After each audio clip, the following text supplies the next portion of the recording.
This review will contain spoilers. If you do not wish to be spoiled, please go watch this movie and come back to... Who am I kidding? It's cats! Who the hell wants to pay real money to see cats? Spoil yourselves, I insist. This was how I felt after watching Cats.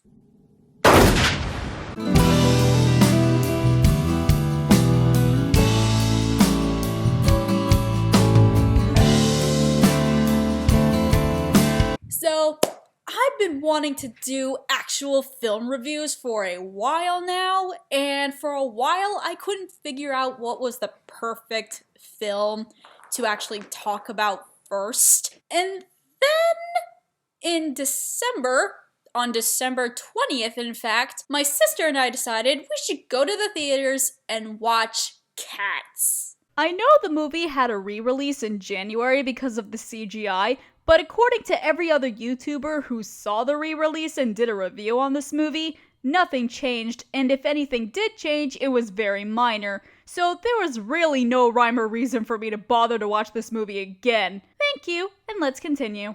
Remember the movie I said I was going to watch back in August when I did that first impressions video after watching the trailer? If you guys watched that video or have heard of Cats in the past, you should know that this movie was actually based off the Broadway musical of the same name, which was based off of the poetry book by T.S. Eliot. I also said in that video that back in the 80s and 90s, this musical was an award-winning show. People actually liked this until the 2000s when the show started becoming one of the first living musical theater memes.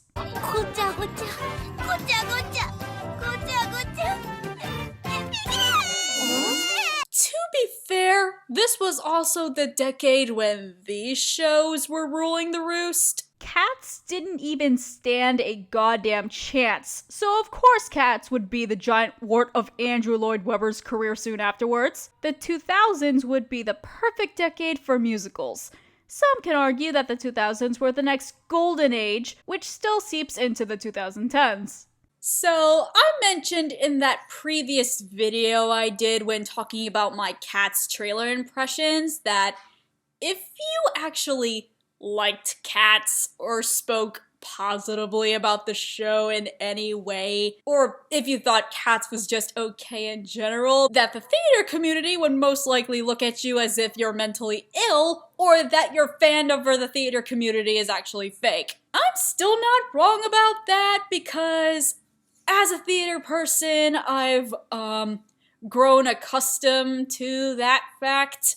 Also, I've spoken to a lot of my theater friends, and if there's any musical theater memes that my friends love to use, Cats is the biggest one. So when I first saw that trailer in August, I thought whoever thought that making Cats into a movie was a good idea, I thought they were possibly like intoxicated or on drugs when everyone was in the circle table talking about it.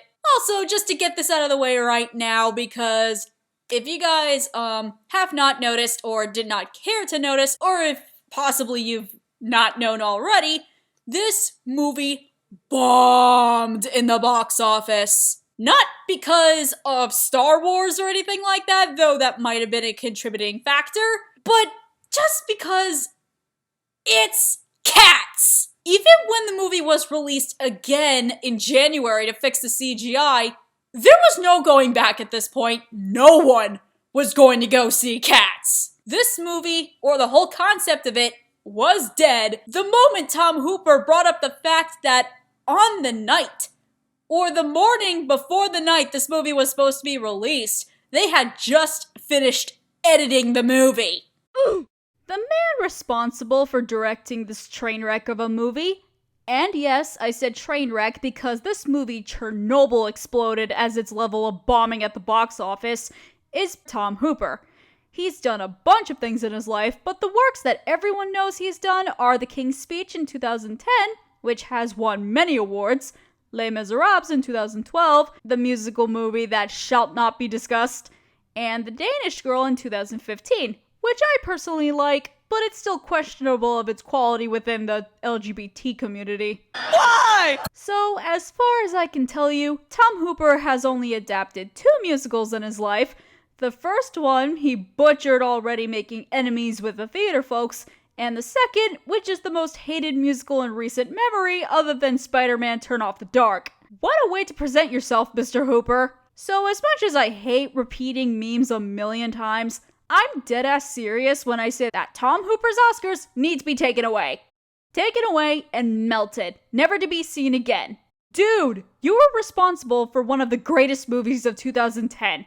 How did you go from there to this in 9 years? But maybe instead of me ranting about the idea of Cats the movie even existing, I need to get a move on as to why this movie should never have existed. The only way I can do this review properly is if we start the movie from the beginning. The movie starts with the overture from the original musical. Now, before I dive into the events of the movie, I have to warn you all that just like the original show, the movie basically Phantom of the Opera is the entire story, so almost every scene is going to be told via song rather than speaking. Already, most of you are turned off, and I understand that sentiment. Ever since 2004, mainstream audiences have every reason to hate operatically styled movie musicals. Kinda also including myself, but I'm a weirdo, so that doesn't count. I'm not saying it can't be done well. I'm just saying that it's very easy to do it wrong. It can go from just being an experimental film to just a very bad movie extremely quickly. When it comes to Cats, where was I with that again? Oh yeah, the beginning. As a warning, the overture might sound great, but do not expect it to get better from here. So, as the overture is playing, we get to see our starting spark of the movie. We see a human throwing away something in the junkyard, and we notice that the bag she threw out is actually moving.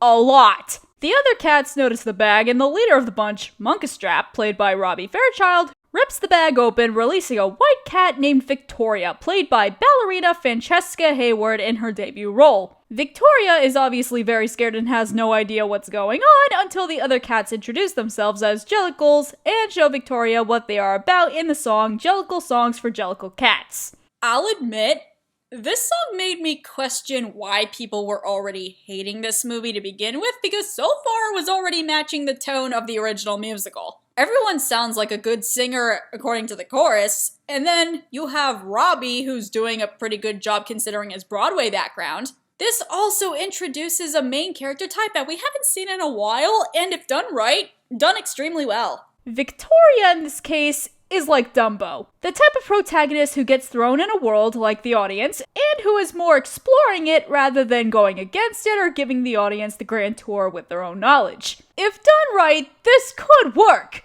What has to work with it is if the characters who interact with Victoria provide enough knowledge to her that we also understand it. Don't get your hopes too high about that. And then our villain shows up. Yup, instead of meeting Macavity in the second act of the Broadway show as it was scripted to do, we meet Macavity, portrayed by Idris Elba, within the 10-minute mark, and oh my god, he looks hideous! I know villains are usually not attractive in Hollywood movies, but I'm just talking about the CGI making Idris look way worse than probably what was intended.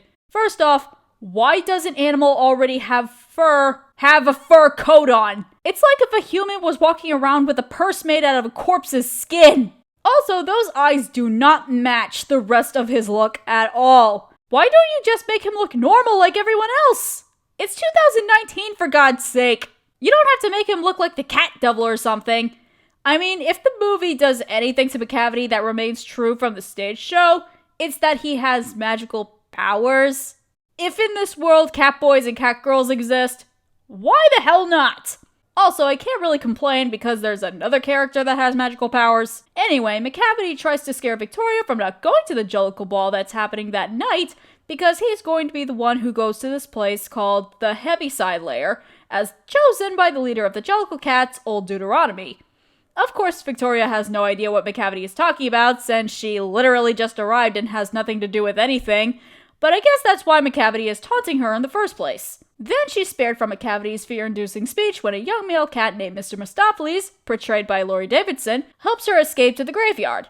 Before we move on, I just want to say, oh my god, he's so cute! He's the only cute character in this entire movie! Davidson, marry me, please! Then she gets taunted by the other Jellicles when they ask for her name. This is where the song The Naming of the Cats comes in. And this is where the problems with the soundtrack start. In the original show, this song is supposed to sound haunting, but it's supposed to give you information on why these cats have weird names like Monkastrap, Skimble Shanks, Jellylorum, etc. And in the original song, as Broadway should be, the lyrics are clear as day, so you know what the song is about.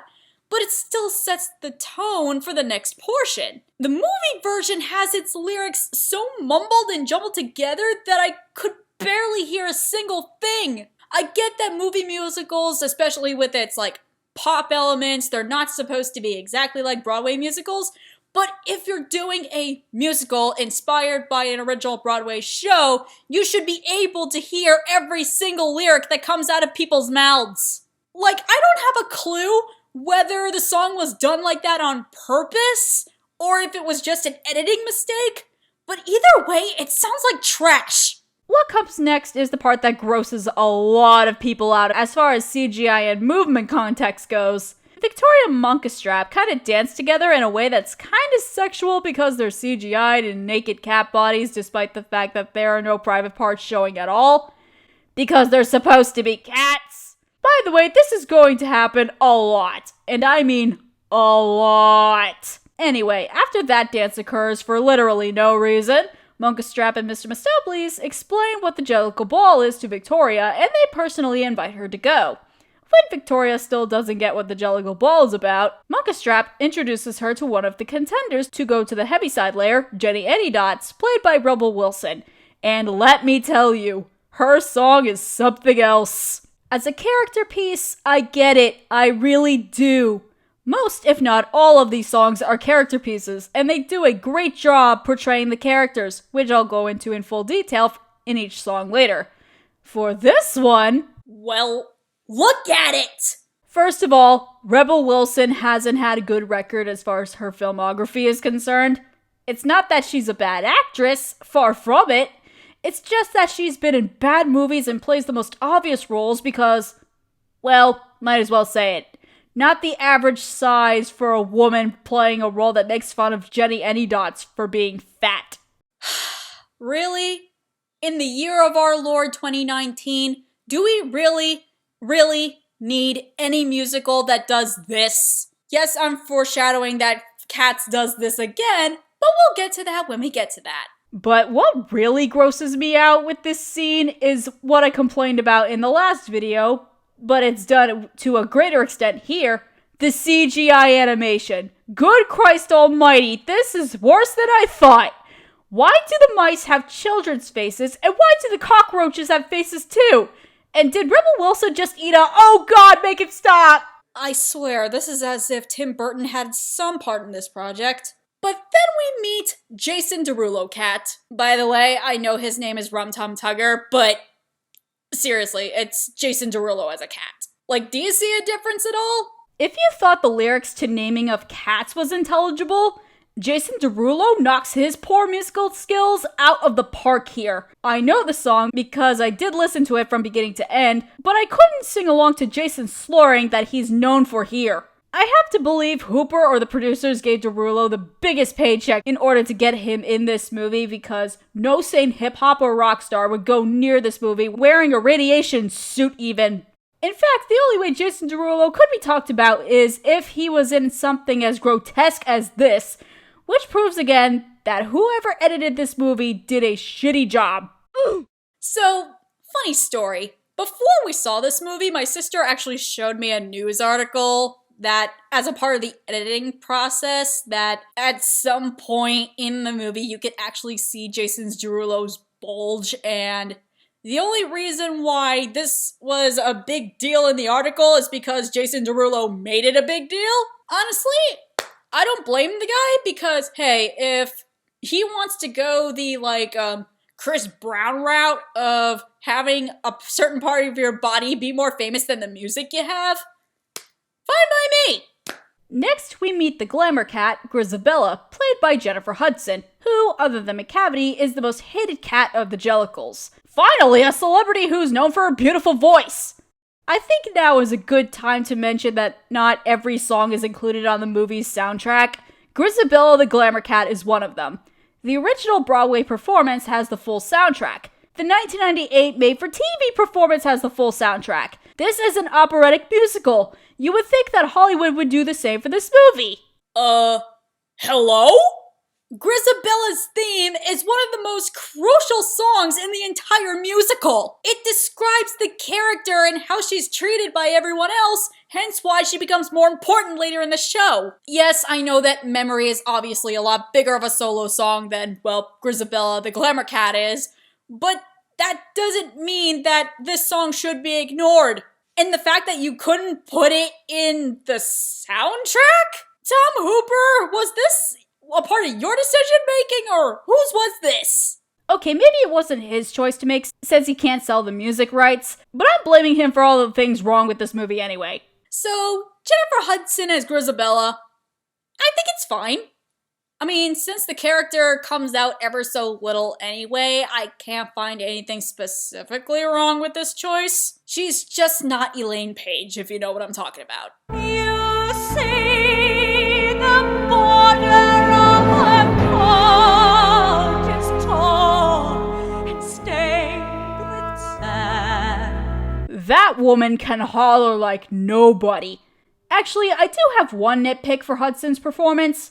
She cries.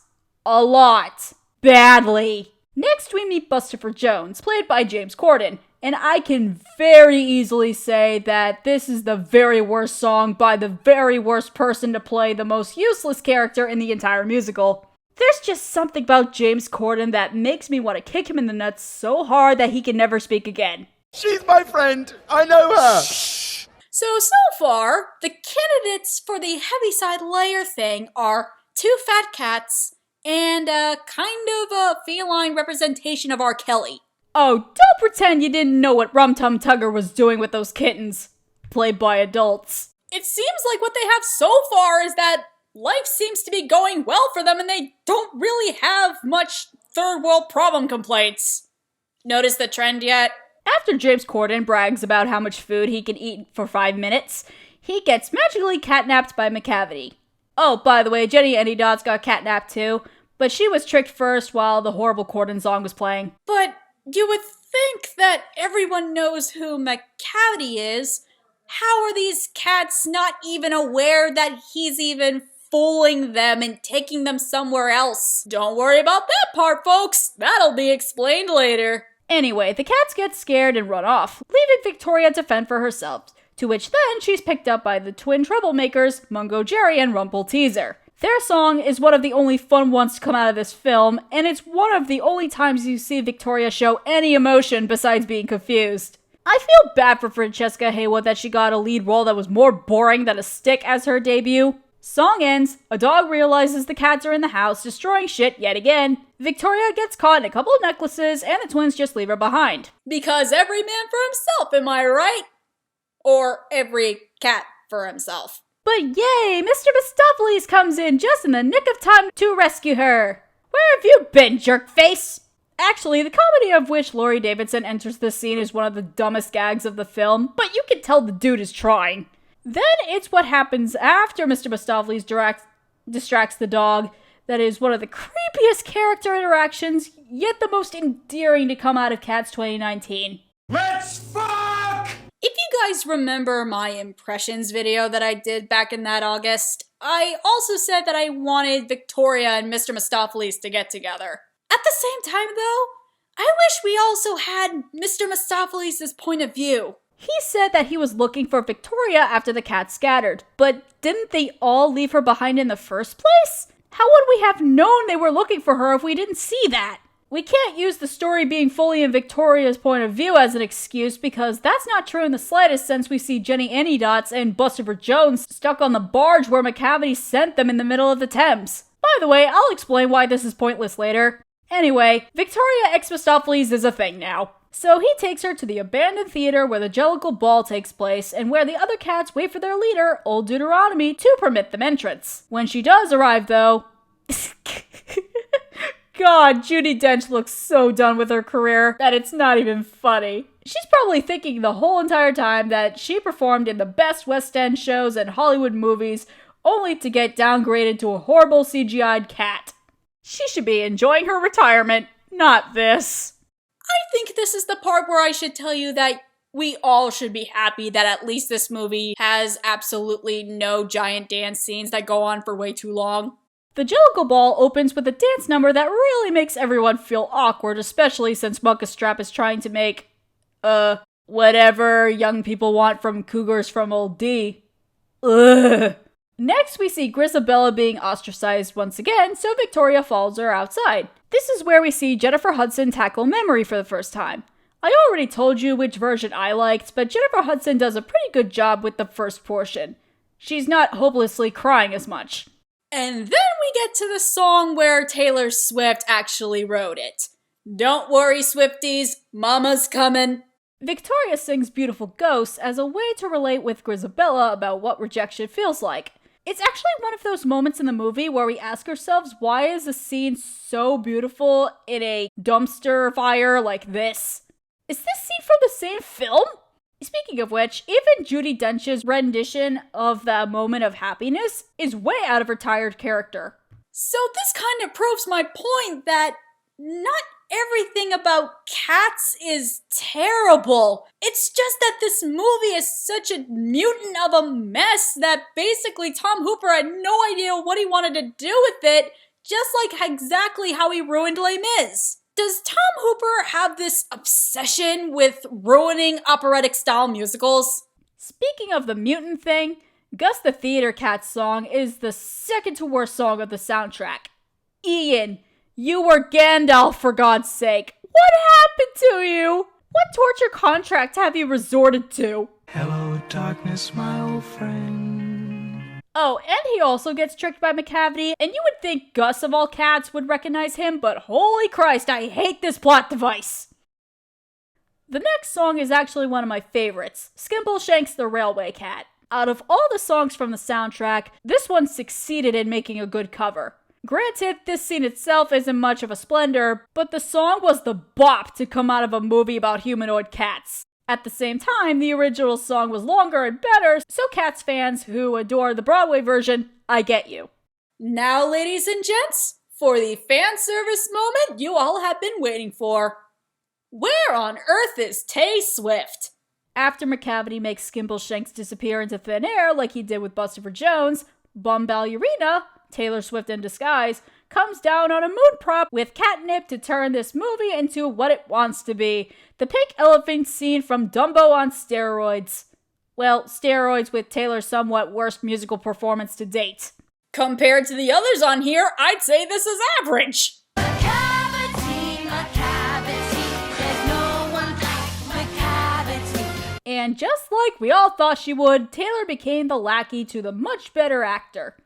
Macavity comes in once the song is over, which explains somewhat why he can get away with crap, but doesn't answer why, if everyone knows him, doesn't know what he looks like enough to get kidnapped. He then follows the cliche villain trope of explaining his plan. Since he's the only proper contender left, Old Deuteronomy has to choose Macavity as the one to go to the Heaviside layer. Really? We went through all of this trouble just for that? Macavity is afraid of going to hell? I have to think this is the only way we could get any villain motivation, or else this would be like Disney level of a villain's purpose. I know I asked in August for Macavity's arc to be more prevalent because in the Broadway show it was close to non-existent, but I was expecting Idris Elba to do more than what this poorly written script can provide.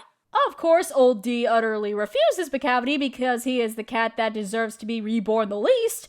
So as retaliation, Macavity kidnaps Old Deuteronomy, and if she doesn't give in to his demands at the Thames, Macavity will toss Old D into the river Captain Hook style.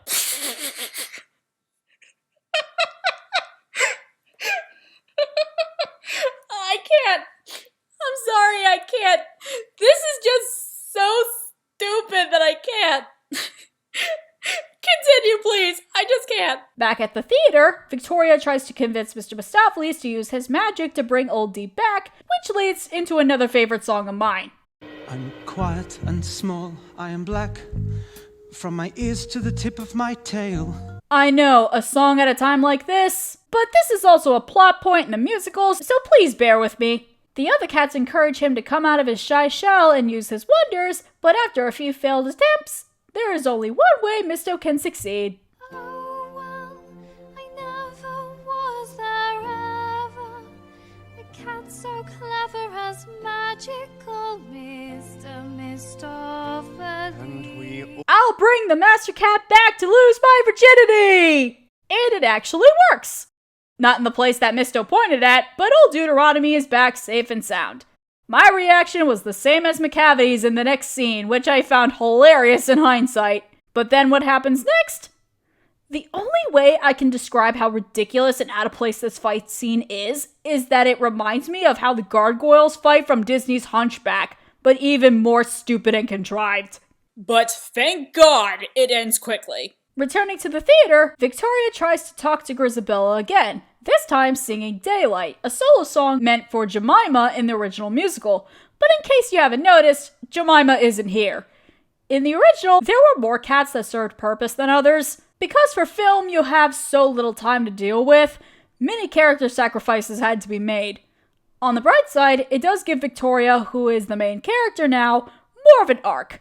Sad that the arc is completely inconsistent. Anyway, by doing this, Victoria finally gets to touch Grisabella, and she is the first cat to do this to her in a very long time, much to Grisabella's surprise. Victoria leads Grisabella into the theater with the other cats to beg for forgiveness again. For those of you who are wondering, yes, this is when we get to the famous song that's the most overused for theater auditions. And exactly as you think she would, Hudson is sobbing like a maniac. So if Hudson wanted her character to cry, this would have been the most perfect moment to do so, at least once, because this is the scene where it should have the most significance and depth. This is where Grisabella is the most vulnerable in her time of need, and she wants to be the loudest in the room because she wants to be heard. Like, who doesn't? So of course the crying would work in this scene, but because she does it every time she's on screen, it adds nothing new to her character. For Grisabella in this case, she finally gets her message across and old Deuteronomy chooses Grisabella as the cat to go to the Heaviside Layer as the Jellicle choice. The cats then sing Journey to the Heaviside Layer, which is also not on the official soundtrack. They all guide her into this hot air balloon thing, which will take her to the Heaviside Layer, and all that sounds like something I made up, but I promise you this is real because I don't do drugs. So with that happily ever after, you would think this is the end of the movie, right? No, it's not. There is one more musical number which is the most unnecessary in the entirety of Cats. The cats run out to the London Square to meet with the somehow freed cats that Macavity kidnapped. How they managed to escape the center of the Thames is beyond my imagination. Thus, the closing number starts, which consists of Judi Dench cat-splaining on how you should greet them and that they are indeed not dogs. Ugh, Weber, you had the choice to put in any of the poems into this show that you'd wish, correct? You could also refuse to put any of the original poems into this show. What forced you to add the addressing of cats to any musical work that's going to exist? Okay, to cut this short, Victoria is now a Jellicle cat, she and Mistopheles are official, and everyone lives happily ever after except for Macavity, who tries to get on Grisabella's hot air balloon to the Heaviside Layer but fails. Okay, so after hearing everything I just said, you would think that this was possibly the worst movie ever made, am I right? Well, I think I might have misjudged this movie more than I thought. Oh, it's bad, alright, and I'll get to the overall on why in a few, but let me say that No, Cats 2019 is not the worst movie that I've ever seen or that it exists. You have Jack and the Cuckoo Clock's heart to thank for that, but Cats is definitely up there when it comes to horrible movies. Actually, this could possibly be The Room of the 2010s. You are tearing me apart, Lisa! It's one of those movies that's so bad you have to be intoxicated to enjoy it. My sister was actually getting tipsy when we saw it. I mean, our theater was so bougie that it was serving Star Wars-themed cocktails because of Rise of Skywalker. Now, I went into this movie sincerely thinking that something would make the experience worthwhile. Sadly, that was not the case. Artistically made movies are a niche. Always have been, always will. Every once in a while, though, one of those movies will get into the popular spectrum, but it doesn't always happen. Cats, since its Broadway debut, tried to be artsy.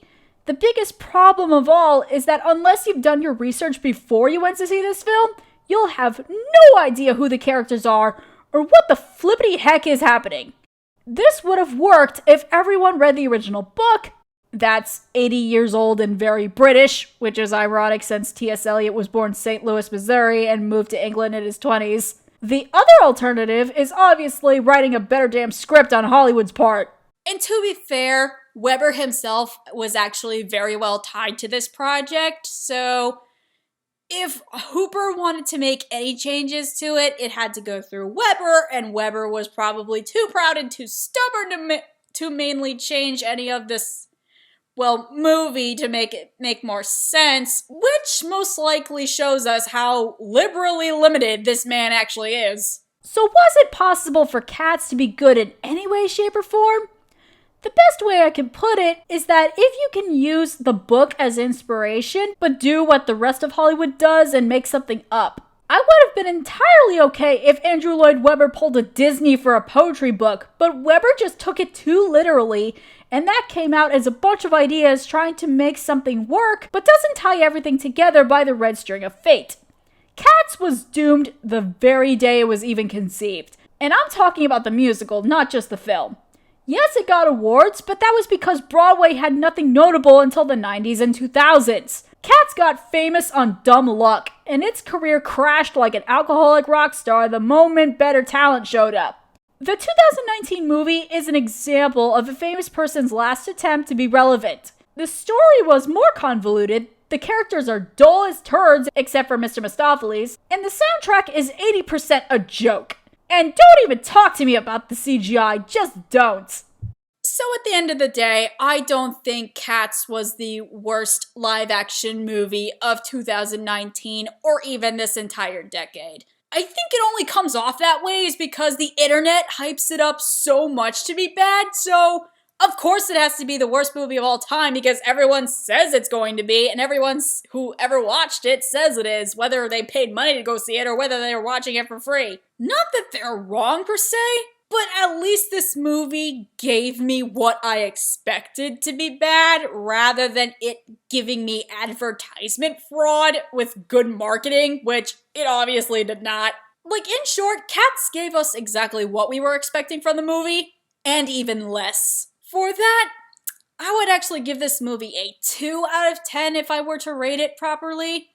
Very little good that comes out of it, but there are worse things to come out of any movie as well.